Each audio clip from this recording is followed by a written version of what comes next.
Hello children, today we are going to study about the body and its movements, part B, that is related to the joints and movement children. Okay, so the joints in the body are the places where two bones are joined together. We are talking about the joints, children, that the joints in the body are the places where two bones are joined together. The joints are strong enough to withstand jerks. And children, one more thing at the end, this cartilage. The ends of bones are covered with a soft cartilage. It acts as a shock absorber and reduces friction between the bones, children. Fine. Now, next is about the ligaments. Okay. Now, I'll tell you about the ligaments, children. About ligaments. The bones are held together at the joints by these ligaments by strong and stretchy bands and stretchy bands, children. These are about the ligaments, children. There are many joints in the body, children. There are many joints in the body. Okay, depending on the types of the movement they allow. It is immovable. Okay. Then children, it is slightly movable. Slightly movable. And children, next one is freely movable. Freely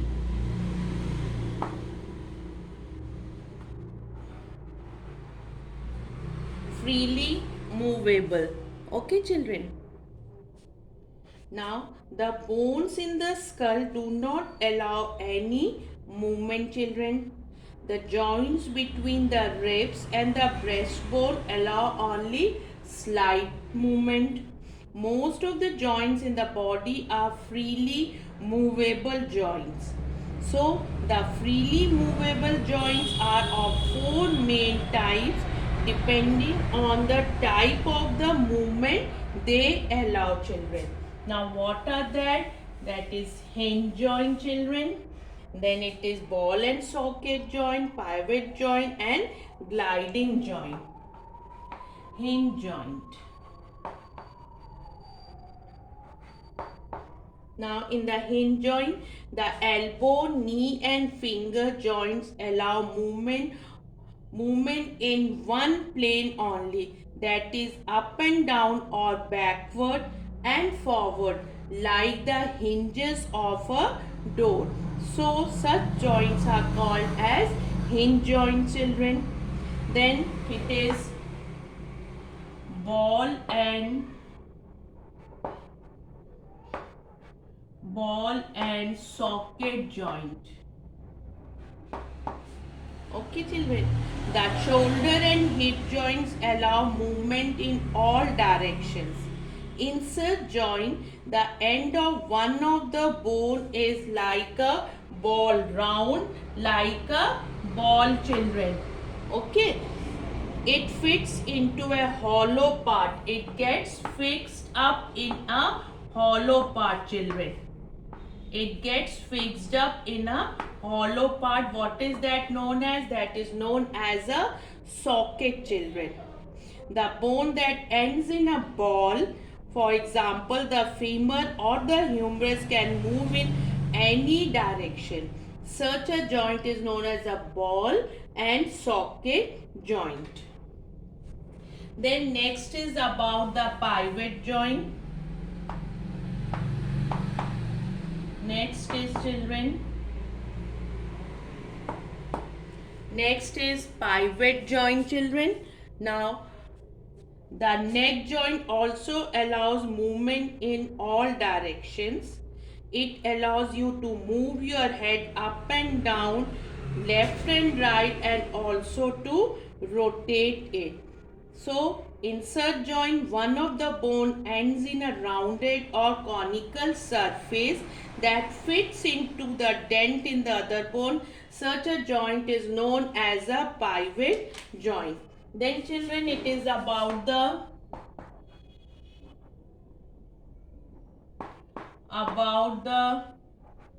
gliding joint, children.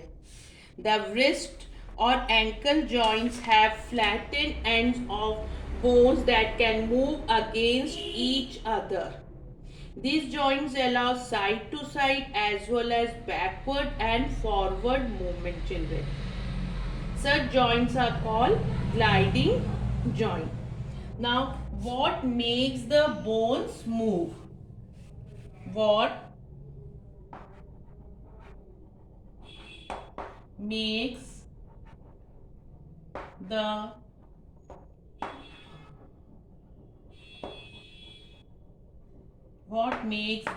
bones move, children? Bones cannot move by themselves. So children, it is our muscles attached to the bones that make them move at the joints. Muscles are like elastic bands. They are attached to the bones by means of a tough connecting bands. What are that tough connecting bands known as? They are known as tendons, children. The muscles move the bones by their pull, children. Muscles cannot push. Therefore, to move the bone in one direction, the least two sets of muscles are required. What are that, children? They are biceps and triceps muscles. Okay, children? When you want to raise your arm, the biceps in front contract. That is why they become shorter and fatter to pull up the arm. To lower the arm, children, what happens? The triceps at the back contract and pull it down, children. Okay. Then children, when you run, your legs alternately bend and straighten at the knees and ankles. So your thigh and hamstring muscles bend and straighten your knee joint. Now about the movement in other animals, children. Now movement in other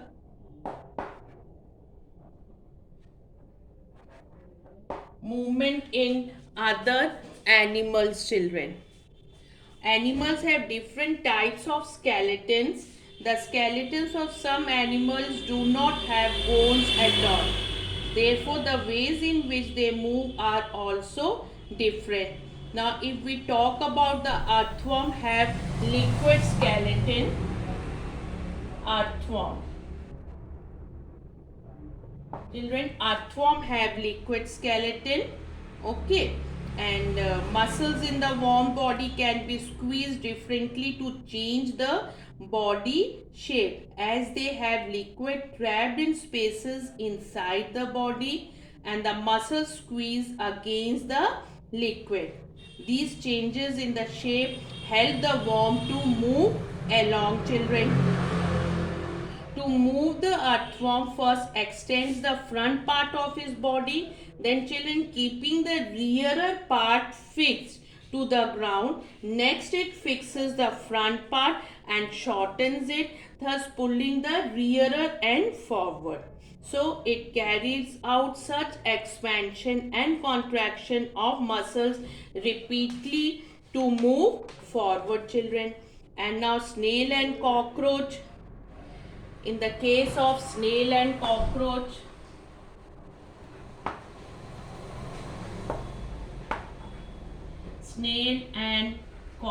children, In the case of slaying, you must have seen, children, that it carries a house with it. It is a skeleton which is outside the body, but it is not made up of bones. Such a skeleton is known as exoskeleton. Crabs and insects such as cockroaches also have exoskeleton. What is the role of this exoskeleton, children?